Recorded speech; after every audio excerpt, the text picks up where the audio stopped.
What's up, guys? Another Sabbath Torah reading, Exodus 4. Then Moses said, "What if they will not believe me, or listen to what I say? For they may say, Yahweh has not appeared to you."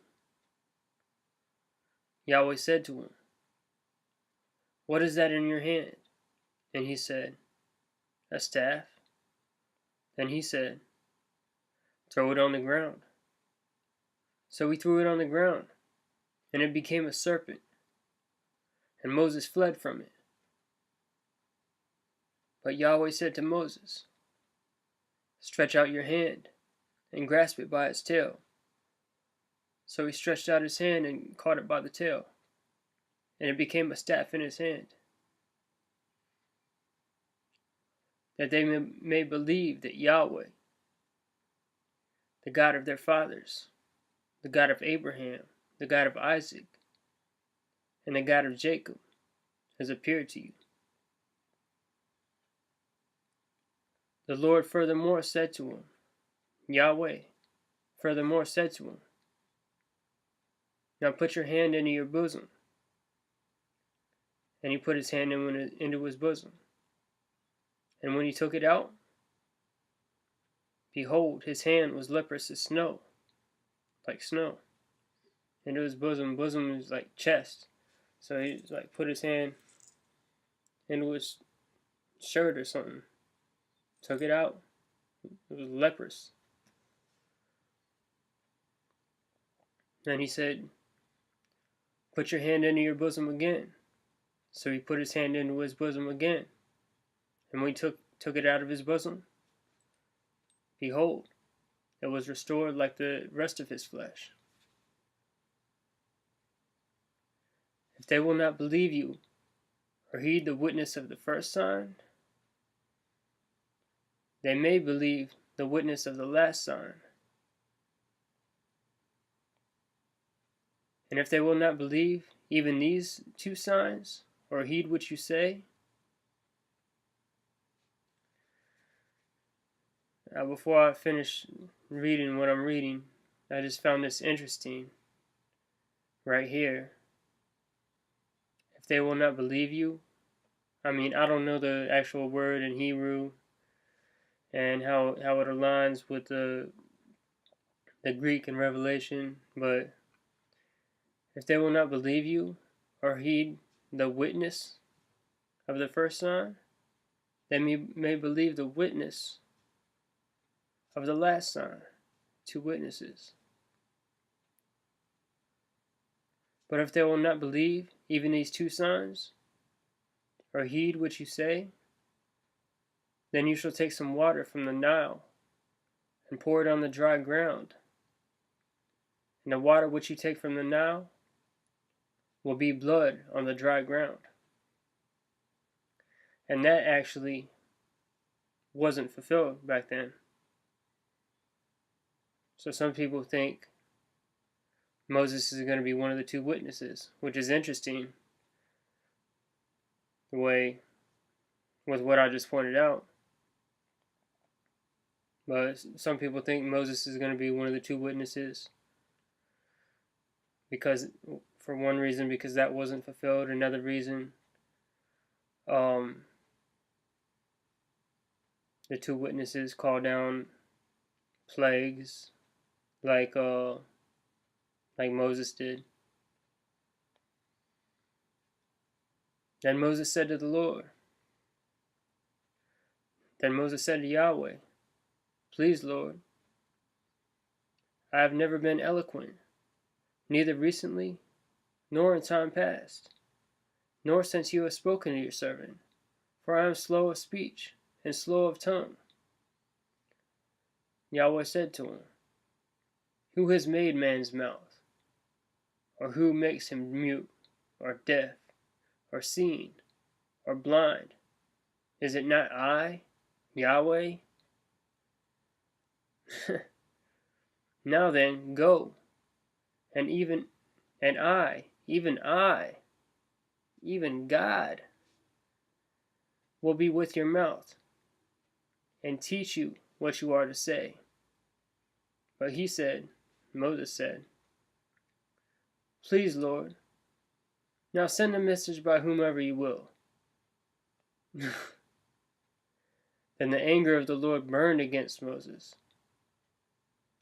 And that's the first time in the Bible the anger of God is mentioned. And it's against Moses. Because he showed him those signs. He spoke to him personally. And showed him signs, showed him miracles he could work to show the people. And Moses was still like, no, send someone else. I'm not eloquent. I'm not worthy for that. I'm not ready for that. Send someone else. And God got mad. Then the anger of the Lord burned against Moses, and he said, "Is there not your brother, Aaron, the Levite? I know that he speaks fluently. And moreover, behold, he is coming out to meet you. When he sees you, he will be glad in his heart. You are to speak to him, and put the words in his mouth. And I, even I, will be with your mouth and his mouth. And I will teach you what you are to do. Moreover, he shall speak for you to the people. And he will be as a mouth for you, and you will be as God to him. And you shall take in your hand this staff, with which you shall perform the signs, the one that turned into a snake and back." Then Moses departed, and returned to Jethro his father-in-law, and said to him, "Please, let me go, that I may return to my brethren who are in Egypt, and see if they are still alive." And Jethro said to Moses, "Go in peace." Now Yahweh said to Moses in Midian, "Go back to Egypt, for all the men who were seeking your life are dead." So Moses took his wife and his sons, and mounted them on a donkey, and returned to the land of Egypt. Moses also took the staff of God in his hand. Yahweh said to Moses, "When you go back to Egypt, see that you perform before Pharaoh all the wonders which I have put in your power. But I will harden his heart, so he will not let the people go. Then you shall say to Pharaoh, 'Thus says Yahweh, Israel is my son, my firstborn. So I said to you, let my son go, that he may serve me.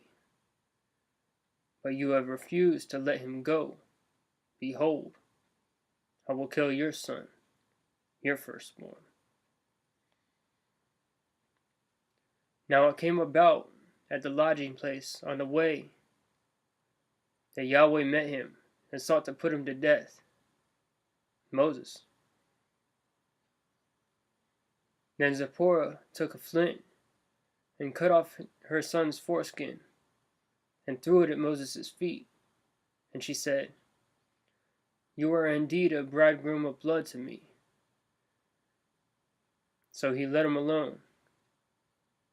And at that time she said, 'You are a bridegroom of blood because of the circumcision.'" Now, a couple things about this. We don't know specifically why God was about to kill Moses. Possibly because his son wasn't circumcised. Maybe I'm just guessing. Maybe he was thinking about not following through on God's orders. And then, just as I was reading this, I saw a little bit of a type shadow. How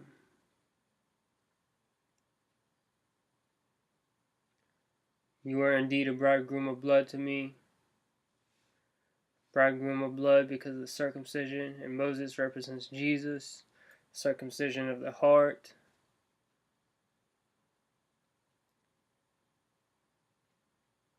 And many people are going to have to die for Jesus.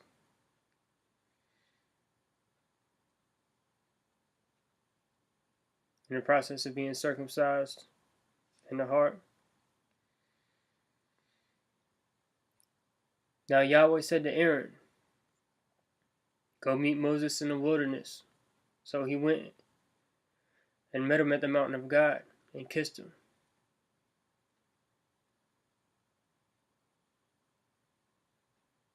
That was just interesting that God just showed up to Aaron. Go meet Moses in the wilderness. And he went and met him at the mountain of God, Sinai, and kissed him. Moses told Aaron all the words of Yahweh with which he had sent him, and all the signs that he had commanded him to do. Then Moses and Aaron went and assembled all the elders of the sons of Israel. And Aaron spoke all the words which the Lord had spoken to Moses. He then performed the signs in the sight of the people. So the people believed. And when they heard that Yahweh was concerned about the sons of Israel, and that he had seen their affliction, then they bowed low and worshipped. That's the end of Exodus 4. May God bless you guys.